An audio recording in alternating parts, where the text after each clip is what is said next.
Welcome.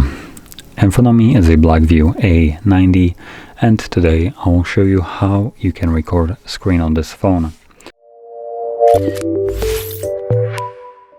So to get started, pull down your notifications, expand them, and locate the toggle, which for me is right over here.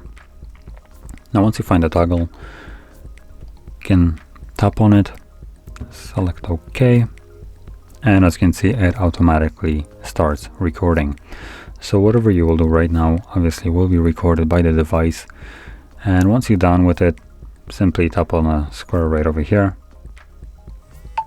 It will give a pop-up letting you know that it has saved the recording, and that recording can be found in your Photos application.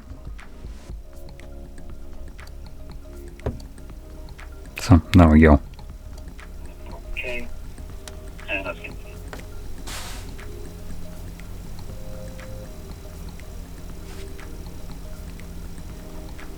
So there we go. So anyway, if you found this very helpful, don't forget to hit like, subscribe, and thanks for watching.